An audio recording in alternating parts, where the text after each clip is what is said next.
Okay, good morning.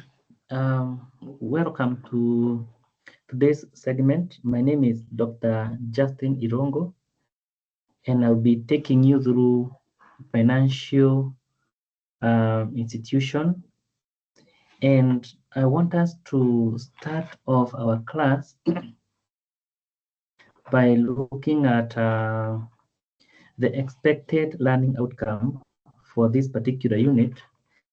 Now, once we go through this unit, by the end of this lesson, you should be, number one, be able to provide a solid definition of financial institution.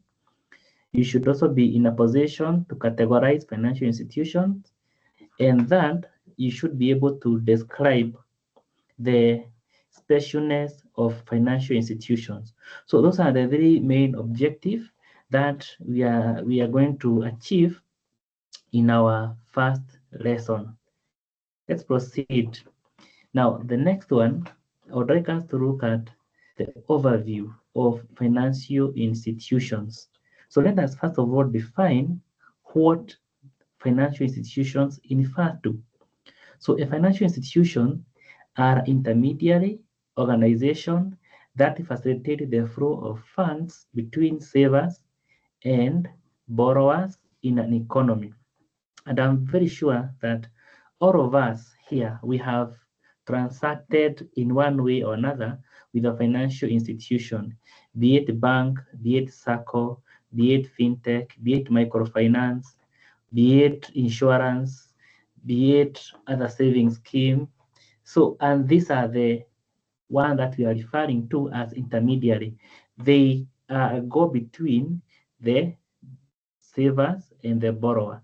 If you take money to a bank, you are a saver. If you borrow money from a bank or a financial institution, you are a borrower. Now, this financial institution, they mobilize saving, provide credit, manage risk, offer payment system, and ensure financial stability. So now, remember the concept of mopping up excess liquidity from the economy, from those who have excess, and then giving to those who don't have.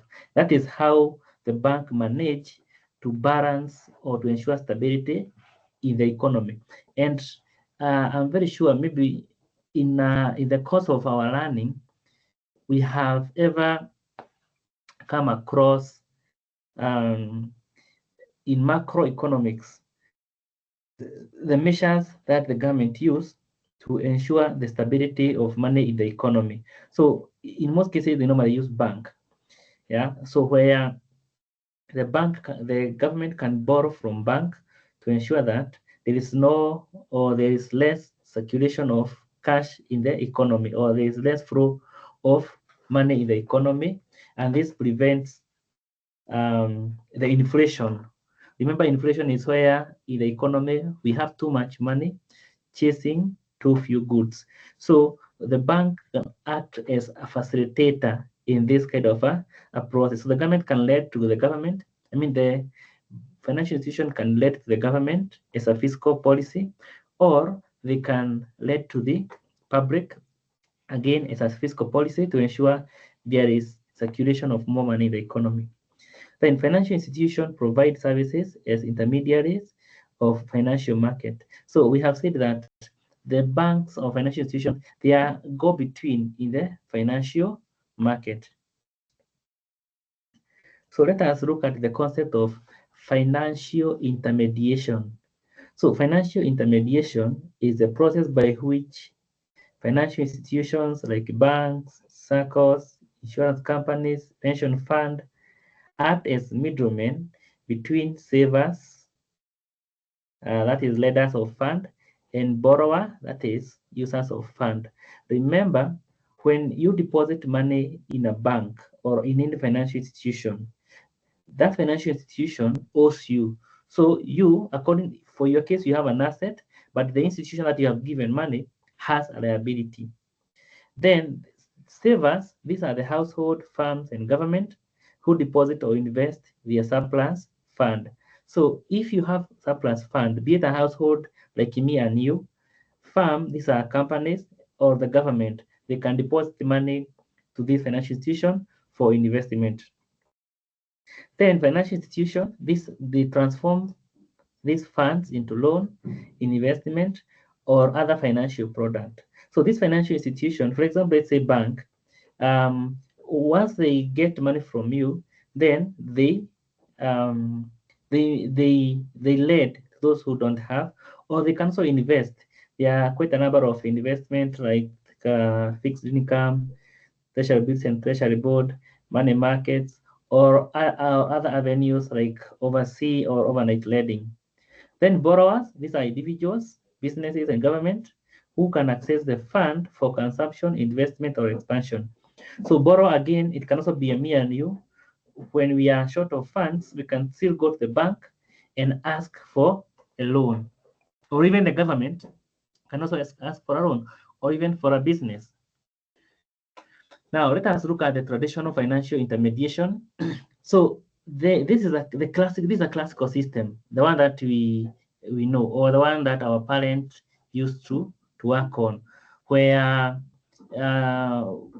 people used to go to the bank, the physical bank, and do the transaction. So the risk arising out of the lending is borne by the intermediaries, i.e., there is no financial risk for the savers or suppliers of the fund. So in the traditional financial setup, where we have um, the bank building, or where we have the physical infrastructure, when the financial institution do give money, it is them who have or who bears the risk of collection. Remember, we normally say that the moment you give out money to anyone, the risk lies with you to collect that money. Yeah. So, and that's when we say that even in our private life, it's a matter of personal finance. Yeah. There are so many banks in Kenya, there are so many circles in Kenya, there are so many companies in Kenya who lend money. Please advise any friend who is borrowing you money and yet you don't have enough. If you have enough, that's fine. But if you don't have enough, it's good to advise them that they go and collect or get money from the approved financial institution, because those ones, they have the capacity. Otherwise, you are not a financial institution, it's a person. Because the moment you give out the money, most people tend to either to forget, to pretend they forget, or some people, they borrow money with no intention of repayment. So now we have the merits of this traditional financial intermediation. One, it is trusted and highly regulated. So financial institutions, they are highly regulated. For example, the commercial banks, they are normally regulated by the Central Bank of Kenya. And we have seen some banks being closed down, like the case of the Chase Bank. There was another one, I don't know, Metropolitan. I don't remember the actual name, but I know at least there was Chase Bank, which was closed down, and even other banks, they are on the line, and especially those who don't have enough liquidity. We have insurance. They are normally regulated by the Insurance Regulatory Authority. We have SACCOs. They are regulated by SASLA, although we have seen cases of fraud, especially in SACCOs, because of poor corporate governance, including the one which happened with Cusco, and others that most of us we are aware of. Provide risk pooling and insurance. So because of the economies of scale, they are able to pool insurance, such that in the event there are some risk, this risk, they can't be felt at an individual level. The other one is that they offer maturity transformation. That is, they convert short-term deposit into long-term loan. So those deposit that we normally give the bank, so they collect from various people, me, you, the other person, the other person. So those deposits, the bank is able to convert them to long-term loan.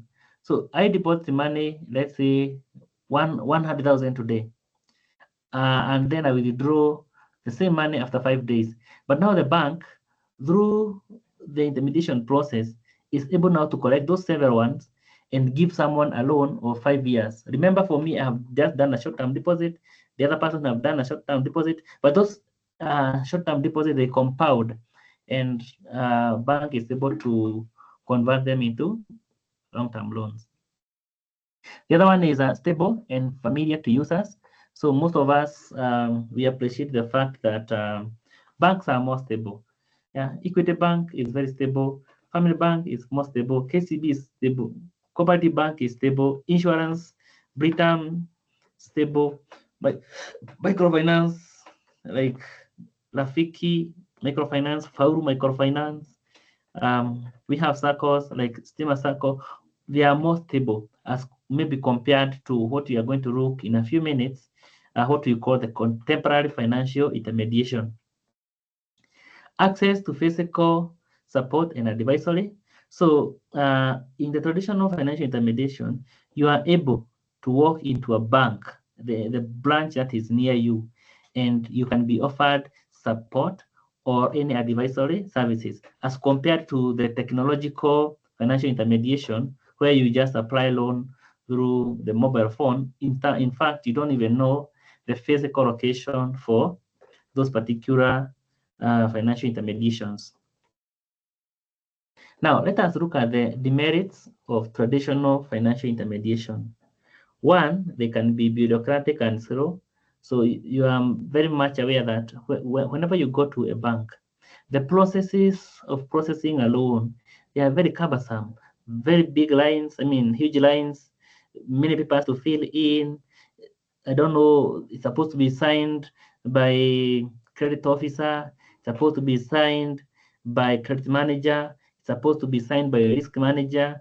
All these are bureaucracies, which you not see in the contemporary financial intermediation. High transaction cost. So whenever you go to a physical bank or a physical facility, there are quite a number of fees that you are going to get. Maybe stamp duty fee, negotiation fee, bank charges, all that. Limited accessibility. So you find that the banking hour in most cases run from 8 a.m. to 5 p.m. And then you may find that not all the bank or financial institution have branches which are near you. Less inclusive.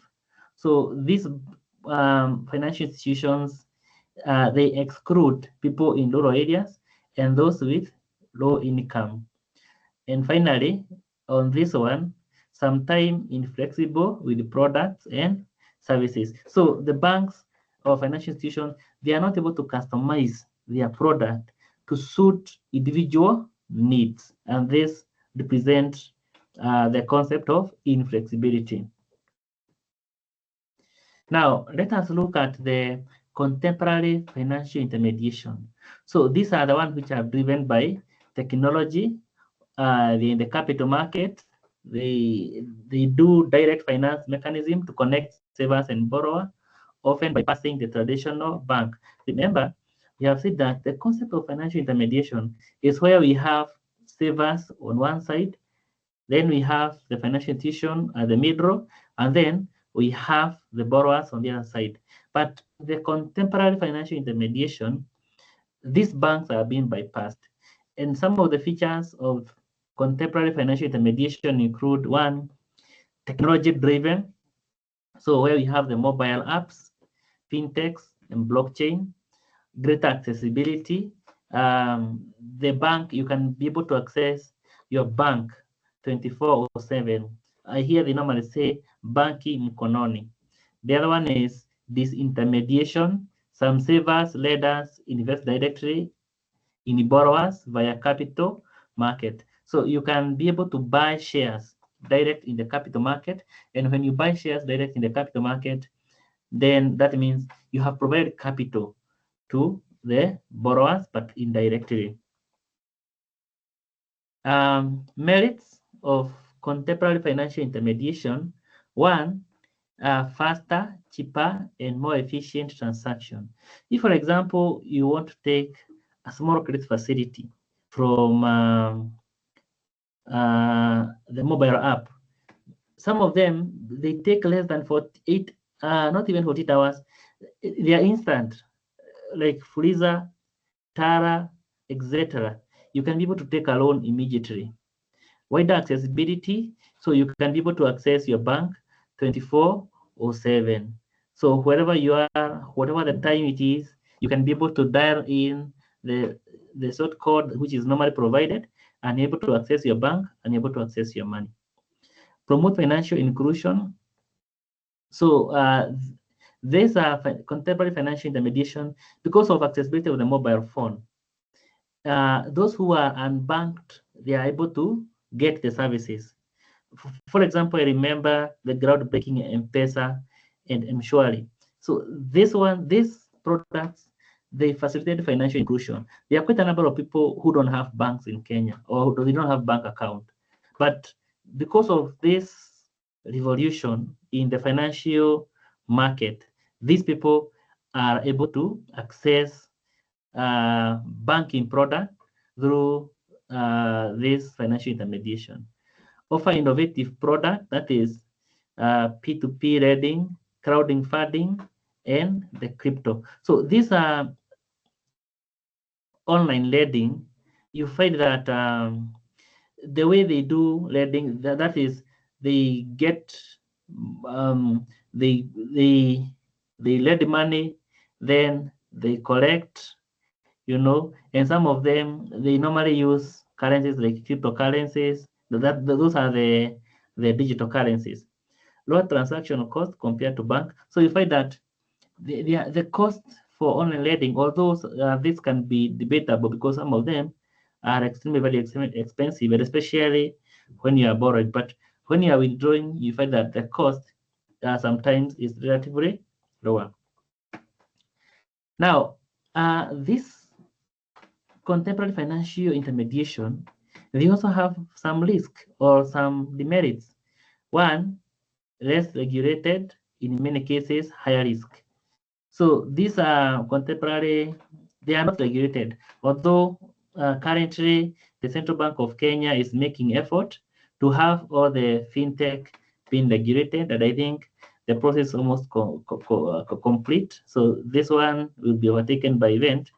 But the fact is that when they are not regulated, it means they can be an avenue for fraud.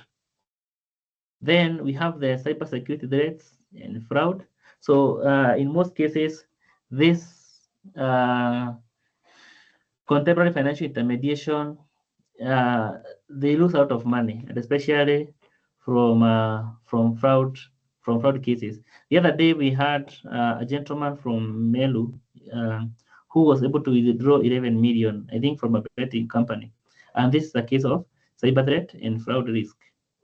They can be volatile. The cryptocurrency and fintech startups, reliance on technology, digital divide.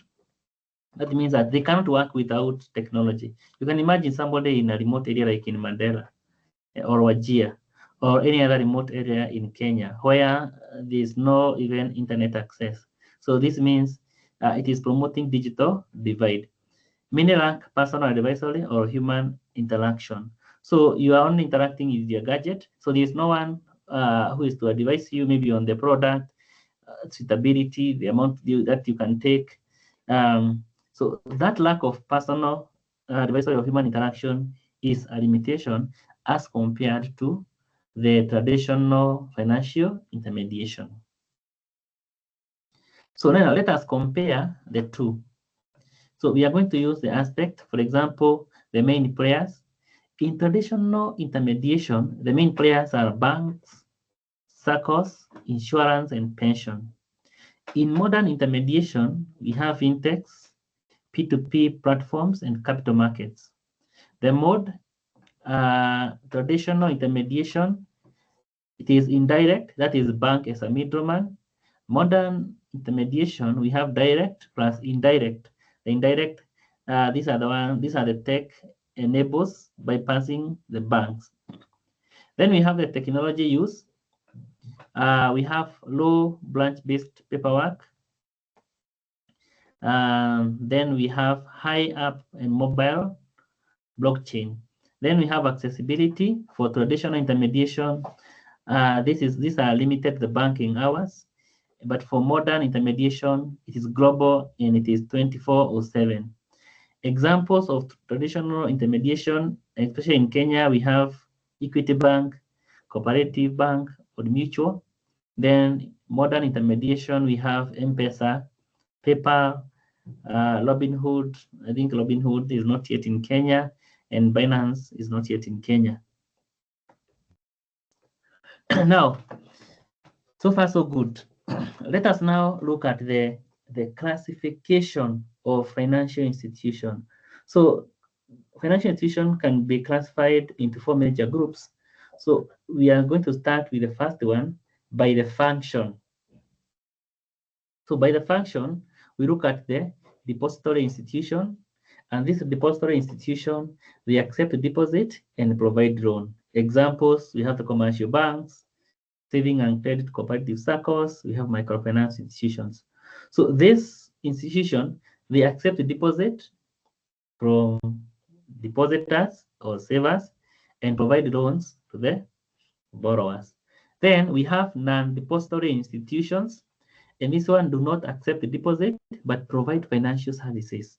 Example, we have insurance company, pension funds, investment banks, and financial companies. So non-deposit, they don't take deposit, they do not accept the deposit, but they provide insurance, they provide financial services. For example, if you look at the insurance companies, you buy insurance products, pension fund, they normally provide the pension services. Investment bank, they normally provide the investment advisory services, and other financial companies. Then we have regulatory and supervisory institutions, and the work of this one is to oversee, to regulate, and stabilize the financial system. An example, you have the central bank, which regulates the central bank regulates the commercial banks and MFIs. Capital Market Authority regulate other financial institutions like the money market funds and the public listed companies, Deposit Insurance Corporation, and this regulate the insurance markets. Then the second classification is by ownership. So by ownership, we have public versus or government-owned institution. So these are, for example, you have the Central Bank of Kenya and Kenya Development Corporation. So these one are solely owned by the government. Then we have private institutions. So these are owned by individuals or shareholders. We have Equity Bank, Britam, and Odimutual. Just examples. Then you have cooperatives and or mutual institutions. These are SACCOs or the Cooperative Bank of Kenya. They are owned by the mutuality principle. Then we have by area of operation.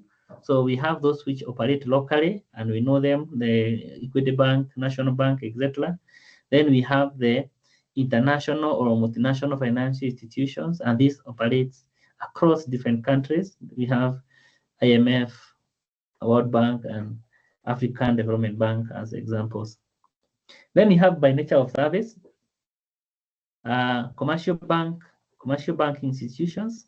These accept deposit, provide credit facilities, facilitate payments. Example, we have KCB and Standard Bank.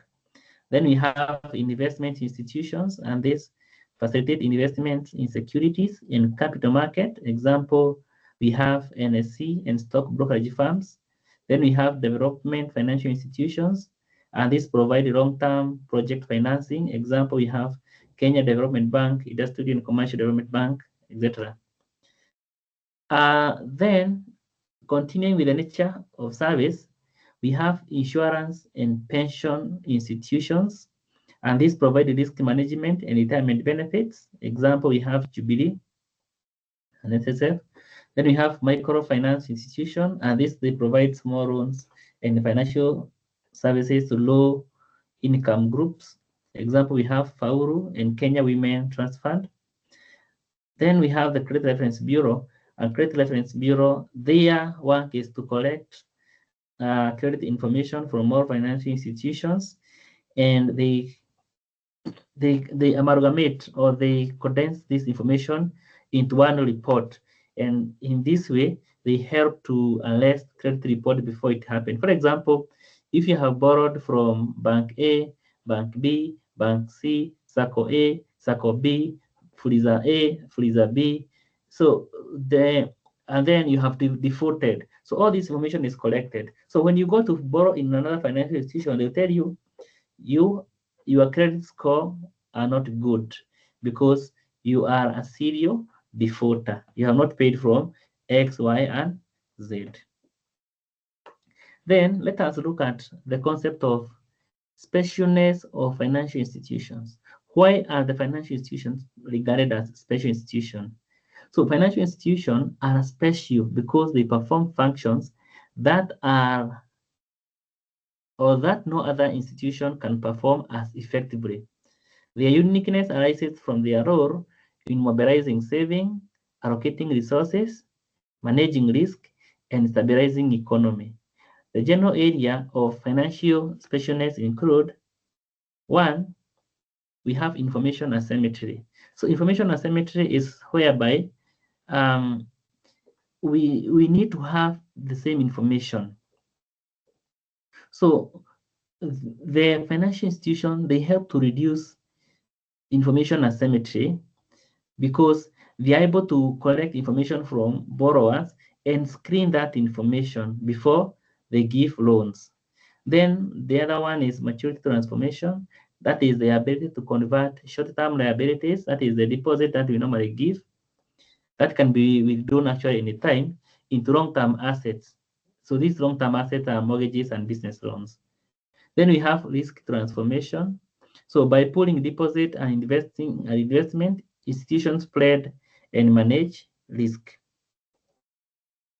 The other one is liquidity provision. So savers can easily access their money while borrowers still use funds for long-term projects. Payment and settlement services. So financial institutions provide safe, reliable, and efficient payment system. So you can use maybe the ATM, visas, and other platform to pay for services and even goods. Economies of scale, they can provide financial services at lower cost because of specialization and technology.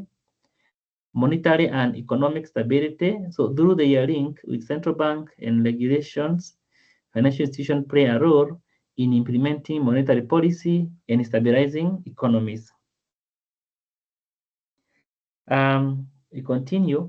Let us look at the functions of financial institutions and intermediaries. So you realize that the functions of financial institutions and intermediaries, they are more or less the same.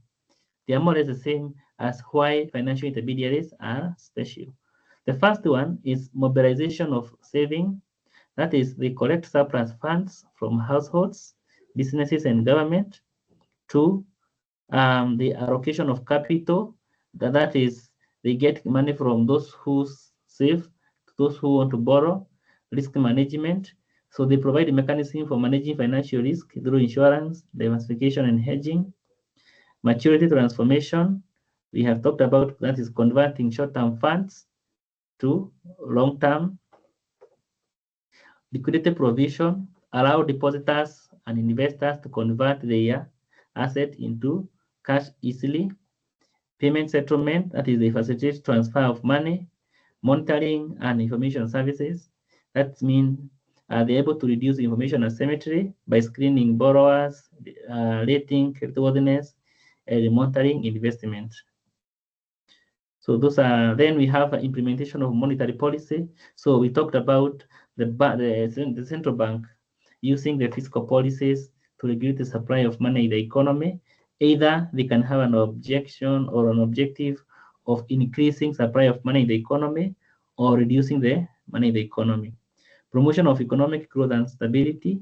So by channeling funds, creating investment opportunities, and supporting trade, financial institutions contribute to national development. Remember, they also pay taxes, and in fact, currently financial institutions, they are doing the best, and therefore they pay higher taxes, which helps to promote the economic growth. So that marks the end of our first lesson and topic 1. So now, these are the sample examination questions which you can use for revision. And you are not going to expect anything different, even from the exam, from this particular question. So please pay attention to this question. And in the event that you have any clarification that you want to make, I am much available so that you can engage further. Thank you all and have a good day.